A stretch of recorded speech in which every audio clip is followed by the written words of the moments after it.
Welcome back to Fuel Up Classic. Now, if you haven't subscribed already, please do. It makes all the difference. And a huge thank you to each and every one of you who've already subscribed, commented and liked my other classic car videos. Today's video is all about the iconic Triumph TR6. So come and join me as I take it out for a drive on some of my favourite country roads, and I'll talk you through what it's like to be behind the wheel, what you should look out for if you're thinking about buying one, and crucially, what you should pay as well.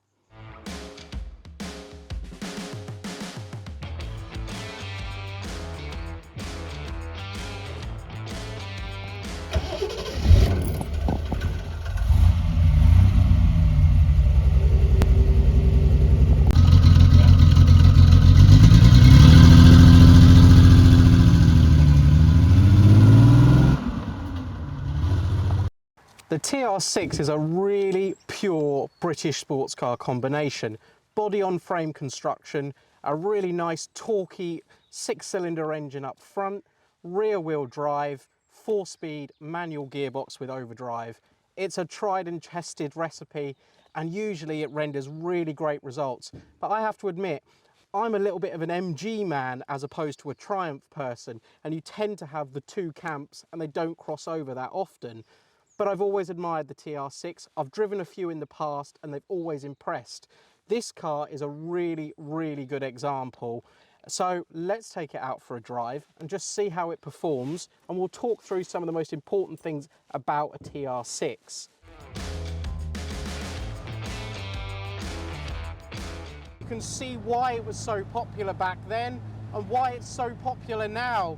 You've got a torquey 2.5 litre straight six up front, rear wheel drive, 4-speed manual with overdrive on this car as well. Absolutely essential. I really wouldn't bother with any sports car of this period without overdrive. It just makes it so much more livable in today's traffic and today's roads. But let's let everything warm up. We're just going to go out on some of my really favourite country roads and just enjoy this proper Triumph sports car.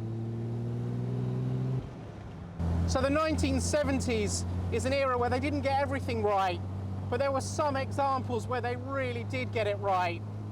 And the TR6 is one of those. It's such a good driver's car. Yes, if you compare it to something modern, well, in terms of performance, probably a new 2-litre Golf could keep up with this and run rings around it really. But that's only part of what a package of what a British sports car is all about. It's still got more than enough grunt from that 2.5 litre straight six up front to keep up with modern traffic. The gearbox is a real delight to use. It's precise. It never feels like you're going to miss a gear or it's notchy to use. It's rifle bolt accuracy, which just makes it pleasant. And get it up to 50 miles an hour, 4th gear, pop it in overdrive. We're doing 2,000 RPM, and it actually becomes a relatively relaxed tourer. But as I mentioned, I come from a bit of an MG background, and in comparison to an MGC, which is probably a fair rival when you think about it. Now the MGC is a more relaxed cruiser, I would say. They can be pepped up to be quite fun, but the TR6 really is more of a hairy-chested 70s sports car, I'd say. It's a term that gets thrown around a lot with these cars, but it's true. It's more raw. You climb into the cabin and it's noticeably quite tight in here. It's a little snug, but once you're in, no problem at all. Everything's really well laid out. Quality, well, that really is late 60s, 70s sort of British era. It's not magnificent. It was built down to a price, but everything is pretty generic. You've got Smith's gauges used across the board in pretty much every British Leyland product of the era and beyond, so nothing too surprising there. Same with the switch gear. You've got a nice bit of veneered wood across the dashboard, which is quite a nice nod to Triumph and MGs of old. One thing I would say about the snug cabin is there isn't a huge amount of space for your feet. I've got boots on today, which is probably not the best thing to have when driving one of these cars. The footwell is really quite tight, and I have accidentally pressed the brake a few times instead of the clutch, but these are just little quirks, and they're all things that you get used to after a few minutes of driving. And driving is what the TR6 does at its very, very best. If you don't just want to look at it and you want a garage queen, take this car out on a British B road, grab it by the scruff of the neck and have a really good time with it, because that's what they were built for, and the car will reward you for it. It's a driver's car, and it's a bloody good one as well.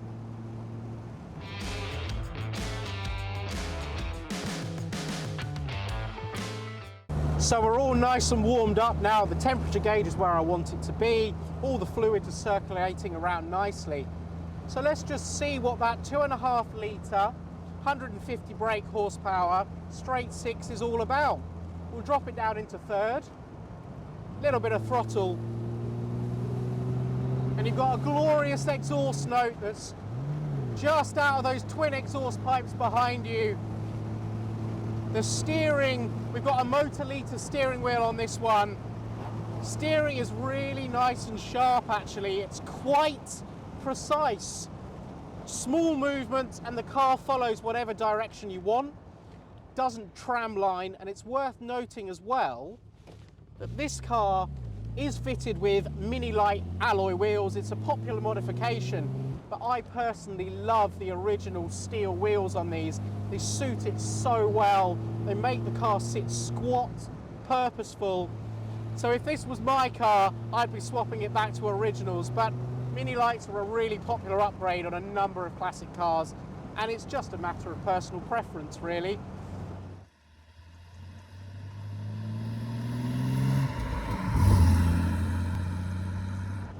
But everything feels good. The gearbox is precise, the overdrive engages nicely, and it's a fun car. And it's really all about that engine and that exhaust note. Performance-wise, well, 0 to 60, that's about 8.6 seconds, and apparently top speed is 120 miles an hour. I'm not sure I'd be brave enough to do that, but it's fair to say up to the speed limit here in the UK of 70 miles an hour, it handles everything absolutely fine, never feels down on power, never feels like you're wanting more. And let's not forget, this car is so well supported that if you do want more power, it's definitely a viable option, and we'll talk about some upgrades later in the video.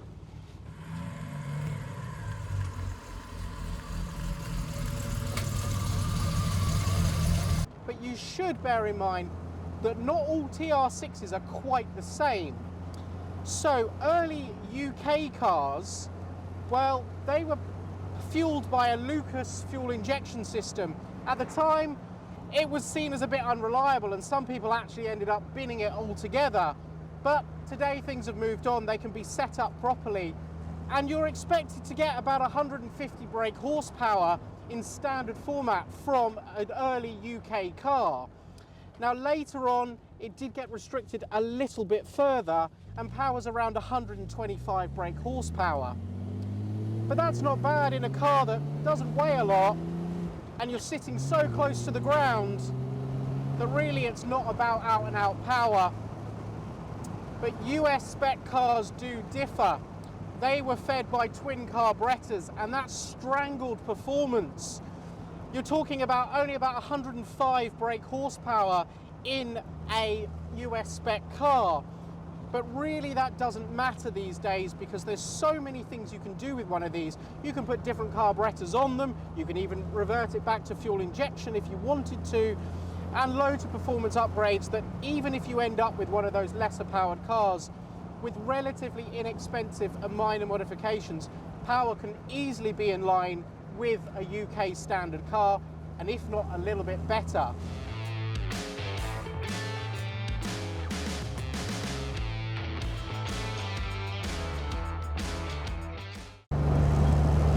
So the TR6, when it was launched right at the end of the 1960s, wasn't really a radically new car. In fact, it can kind of trace its roots right back to the TR2.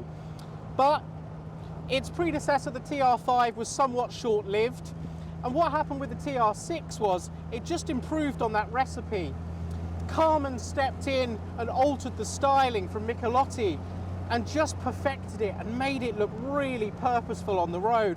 That squared off front and rear, it sits squat and it sits low. It had bigger headlights than its predecessor, and it just looks really, really good even today. And I've been out in this for most of the afternoon, and it's had more admiring glances and more people wanting to speak to me about the car than pretty much anything else I've ever driven. And it's quite amazing really, because this isn't a rare car, and as we'll talk about later on, it's not that expensive either, which is a rare thing these days in the classic car world, something that's fun, easy to look after, and still relatively affordable. And it's got that great combination of a 6-cylinder powertrain up front, 4-speed, precise gearbox, plenty of power, rear-wheel drive, and great looks. That sounds like a winning combination to me.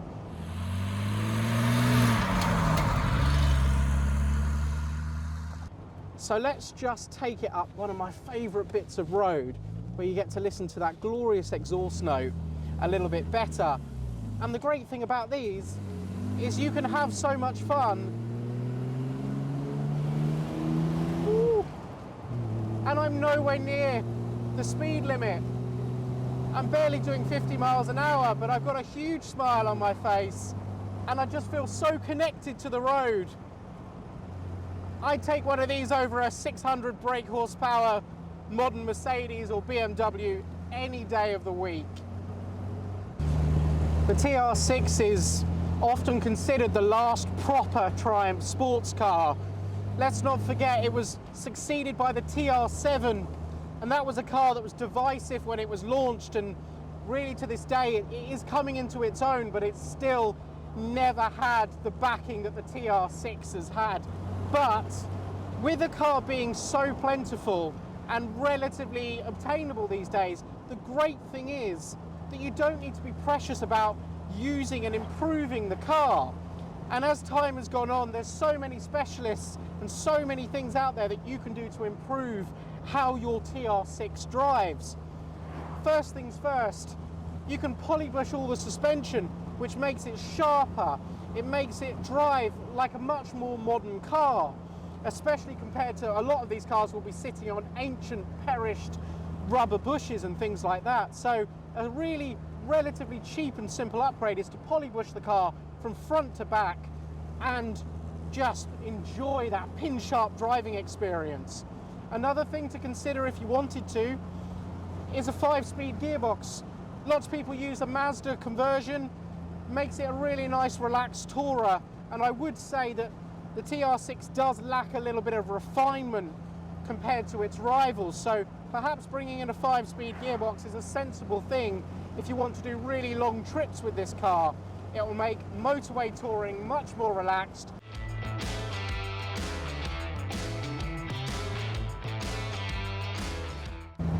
Now we are of course talking about a 1960s/70s British sports car, so it's not perfect. It wasn't perfect when it was brand new, but really the things to look out for on the TR6 you can combine with any car of this era.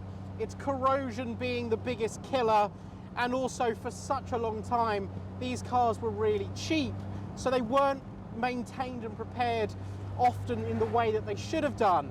So finding a really good example is key. But let's just talk about some of the things to look out for. The sills, well, of course they rot, so you want to be getting underneath and prodding and poking all the way along sills on both sides. The front wings can corrode, as can the rear, and the floor pans as well, so try and get underneath and have a good look. And if you can't do that, at the very least lift up that carpet and have a good look at what's going on under there. Other things to consider, well, mechanically that straight six is actually a pretty strong unit, and it's really easy to get parts for them, both standard and performance upgrades. So really there's nothing untoward that should catch you out with it. And if it does need to have something like an engine rebuild, well, it shouldn't be too much of a headache. But the one thing it can do is you want to be looking at sort of crankshaft end flow. It's something that gets neglected on these cars, as people really don't do that kind of maintenance anymore if you're coming from a modern car. But that can lead to destruction really of the big end if it's not kept on top of. So just things like that. Remember, this is still a car as well that has grease points underneath, and it needs to be done regularly or things will wear out and it won't drive very well. So yes, it needs more consistent maintenance, but most of it's very basic and very simple really. Gearbox wise, well, because there is that great engine up front, people like to really use this gearbox to get as much power out of it. So just check that it is as precise as it should be. Check that there's no untoward whining or banging when you're going through the gears, because it could just be worn out. Again, not the end of the world, but not a pleasant start to TR6 ownership if you're going into engine and gearbox rebuilds almost straight away. And of course, there's so many of these available that you can be really picky and buy the best you can possibly afford. Another thing to consider, a bit of a weak point with these, is the rear axles can go after a while. I mean, that's just really with time, as they get on a bit, certain things will need maintenance. So again, not the end of the world, but listen out for any whines, have a look under there, notorious for leaking as well. And also whilst you're in there, check the mounting brackets for corrosion, because they can really corrode quite badly. So you don't really want that where your rear axle mounts to the car. And of course, this is a traditional chassis underneath, so you want to be checking the condition of that.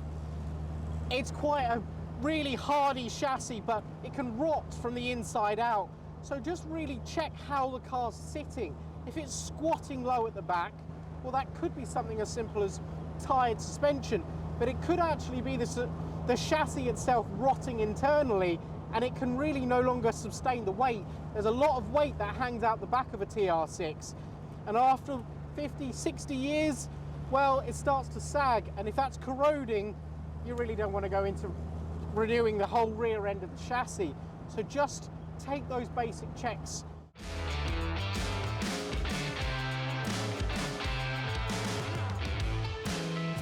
So thankfully, with TR6s being plentiful, although traditional original UK right-hand drive cars are rarer, but let's just talk about TR6s across the board.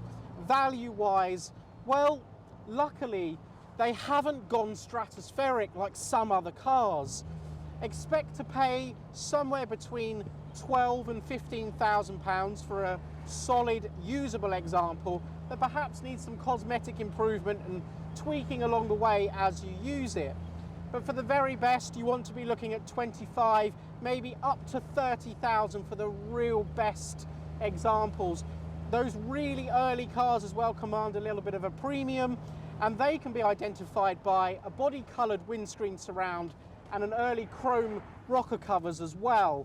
But really, apart from that, the TR6 was updated year on year through production with subtle things, whether it be to the drivetrain, the way it performs and the way it looks.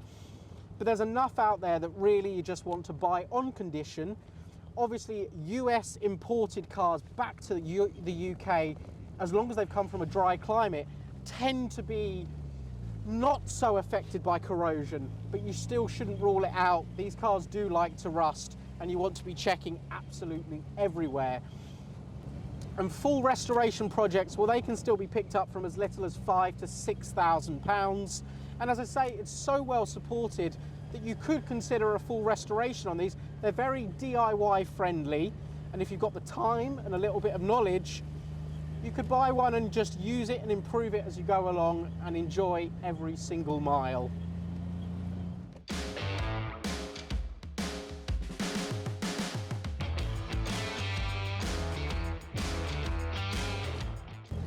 As I've mentioned, I come from an MG background.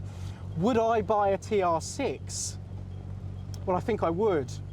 When I compare it to an MGC of the era, or if we think about a Triumph Spitfire, which I have to admit is not a car that I'm very fond of. I really don't get the appeal of a Spitfire at all. The TR6 is its bigger brother, and for me it makes a much more sensible purchase. And compared to a Triumph Stag as well, I think it's a better looking car, the TR6, and I really like the 6-cylinder soundtrack as opposed to the V8 in the Stag. But on the whole, these cars are still really well supported, they're still relatively obtainable, and ownership does not need to be a nightmare. So it's a great starter classic, or just a classic that you want to use and enjoy at the weekends and not fret about parts availability, the cost, chasing obscure parts for months on end. None of that needs to happen with the TR6. It's a great ownership experience. So yes, I think I would buy one. And my only sad thing about this video is I've got to give this car back now. And I could quite easily spend a few more hours driving this around. In fact, I could spend a few more days driving this around if we had this weather all the time, because it's fantastic.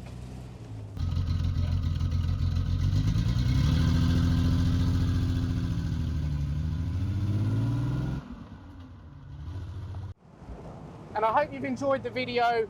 There's loads more videos to come on a range of classic cars. Please subscribe if you haven't already.